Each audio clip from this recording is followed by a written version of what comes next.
Before we can open our eyes and ears to the wonder of the world outside ourselves, we first must be connected inside to our nervous system and its protective shell, our spine. It's our body's superhighway and, without doubt, our greatest invention, or should I say, discovery.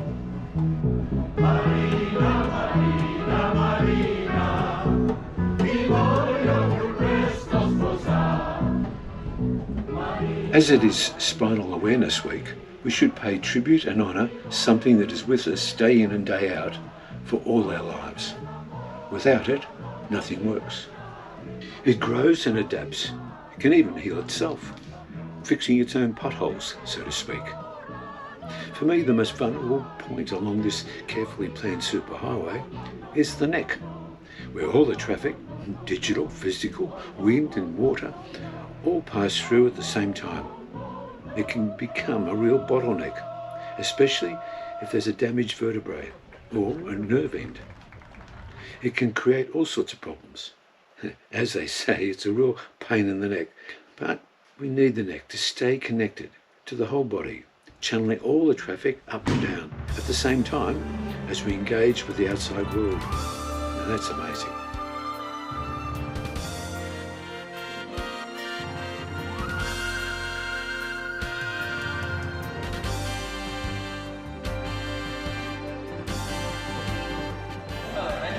Morning. You're down here for Hacker for me, please. Then I need Chris, I need 2 boxes of baby spinach and 2 boxes of 1.5 celery. Then I need Stuart, get a run sheet, light up these. It's busy, isn't it? Good traffic lights. Then I need Gary coming up. Alright, shoot that down there, so a minute. They give me the. Then I need Chris, I need a box of Sydney mushrooms with our father. Then I need Gary, I want to trade restaurant avocados, that's a table.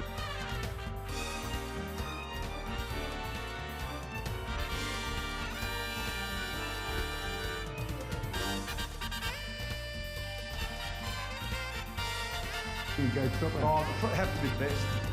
It'll have to be the best. And the discounts I'll give you compared to anyone else is even better. Sure, Frank, I love it. Thank you. Like our eyes and ears, we need our neck to help us smell and taste. Our nervous system switches on as we eat our delicious pizza, savouring every mouthful as it passes through our throats, which is also in our neck, down to our stomach and beyond. And then all the goodness is spread back throughout our bodies to feed the brain, the boss. Through our necks, of course, who tells our mouth, hands and manners, more please. Can I have some salad, something fresh? I should eat something nutritional every day. Our nervous system carefully monitors all our body functions 24/7, all year round, to ensure we grow and keep growing long before we're even born. What comes first, the chicken or the egg? Mother Nature was very clever in designing us based on all the mothers and fathers long past. And mothers fed us through our belly button, long before we had a button. I'd like you to meet some fathers. Father number 1. He started it all off. All those nutriments pass through mum's nervous system and neck, helping us to create our very own nervous system. It's miraculous, isn't it, really? And all the tools that we would need when we're ready to enter the outside world. We would need legs and arms to run and hunt, brains to track and plan, build safe places, farms, cities and cultures. Yet we take all this for granted and don't really appreciate the delicate balance we live under. Unless, God forbid, we have an accident and we damage a collarbone, a vertebrae, which can switch off all the connections, paralyze everything below the brake. It just switches off. The miracle of our lives is made possible because of our nervous system and all the moving parts. Through it, we learn to live, think and share, to rise above ourselves, create families and communities, to learn from our history and to pass this wisdom on. We're discovering every day something new about our connections, both inside the body and outside. Today we can get help to strengthen our system, especially our nervous system. It's called chiropractic. For me, it started late in life, and I was told that I had a damaged spinal vertebrae. And although it can't be cured, I can have the symptoms relieved. Together with a dramatic change in my lifestyle, my diet, and of course all the exercises to strengthen my inner core, it was a shock, a big shock, but one now I'm grateful for. I feel centered and in control. I'm learning and growing every day. Thanks to that shock and that pain, I discovered I had a superhighway within my body responsible for all the magic. That's me.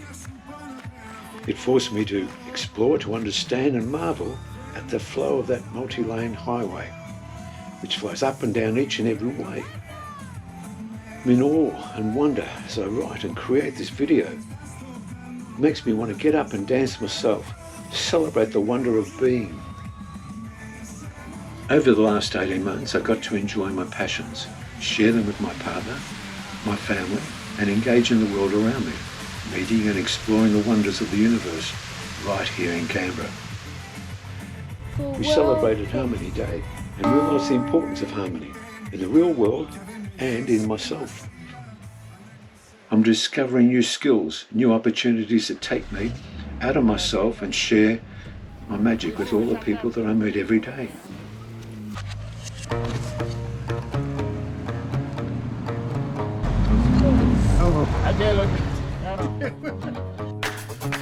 Yep. Although I'm very busy, I will go to the workshop next week on spinal awareness because I owe it to myself. And then I'm going to put the super back into my superhighway.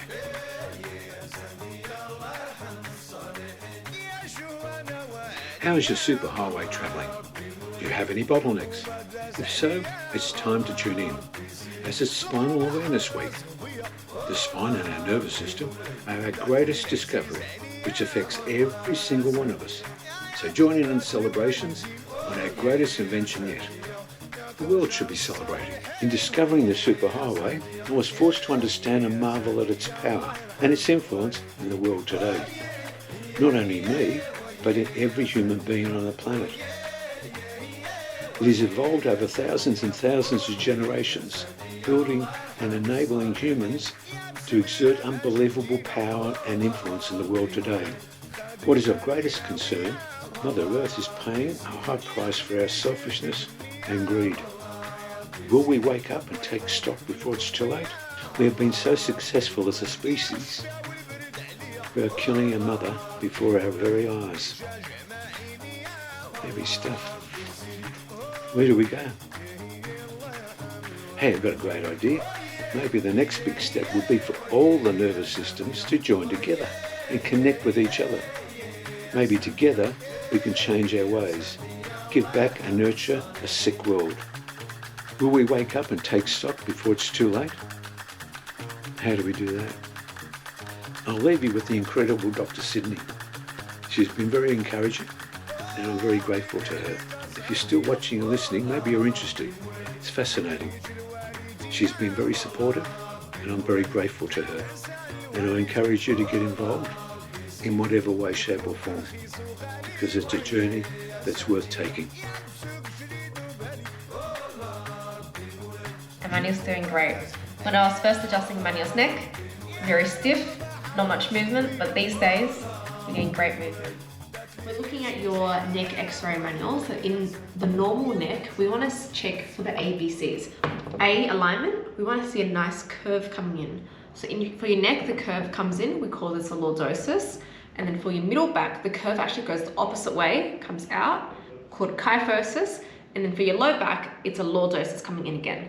We didn't get an x-ray of your middle low back, only your neck. And so we want to see a nice curve for alignment. B, for bone, we want to see that the vertebrae is a nice square shape, right? With clear edges. And then C is cartilage. So cartilage is, there's a space in between each of these bones and it's the disc cartilage. And we want to see a nice clear space. That's normal. But then with subluxation degeneration in phase 1, we can see that the alignment starts to change. So the alignment is now straighter, but the bone and the cartilage is still okay. The cartilage is slightly can decrease, but mostly you lose the alignment. In phase 2 of degeneration, the alignment now gets even straighter, and this is when you start to notice the spine gets brighter and brighter, and it's because when it's so straight, the compression comes down and causes inflammation, making the image look brighter. And then now the bone is starting to change shapes, and you've got extra bones here. We call these bone spurs. So it's a result from calcification. And you can also see much more clearly that the disc space is now starting to really decrease. And then phase 3, well, it's a mess. It's much more worse. So we're looking at the side x-ray of Emmanuel's neck. We want to check the ABCs. So alignment, we can definitely see that unfortunately there is no curve, and Emmanuel's neck is not just straight, but it's actually leaning forward. Yeah. And so that means there's going to be more compression going down because the pressure won't be getting distributed. And so we can now see that because the pressure is coming down, the bones and cartilage are starting to get affected. So the bones, we can see, like, see how that's a clear shape? As we start to come down, we can start to see extra bone spurs, and this is calcification, and you can see it's even almost touching each other and is causing fusion as well. We can see it both at the front and the back of the spine. We can also see that the cartilage, the disc, is now getting also compressed, and it's getting very, very thin, especially right here. So on a plastic model, this would be the equivalent, where we've got a vertebrae with bone spurs touching each other. It's also interfering at the back as well, and it's interfering with the hole where the nerve comes out from, and it's now touching the nerve root.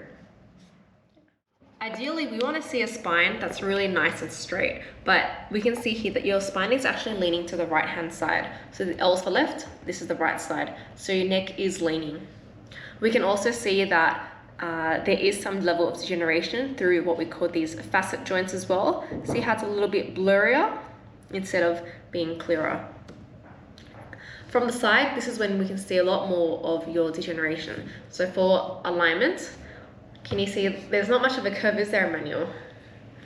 So we want to see a curve, but instead your head's actually leaning forward, going the opposite way, meaning a lot of pressure is going down.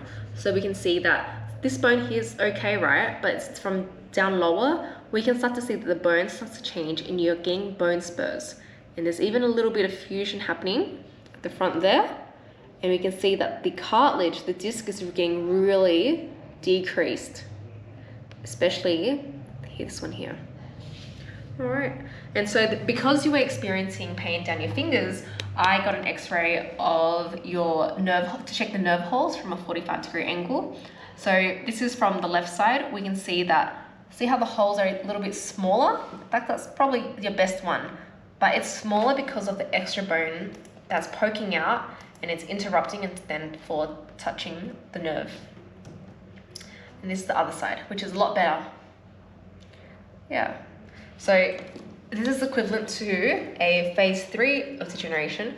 So we've got a vertebrae with lots of bone spurs that's touching, and the disc is really compressed, and it's causing desiccation, where the disc is now dehydrated, it's squished out, it's flat, and because of there's extra bone going into the hole, which the nerve comes out from, and it's touching the nerve.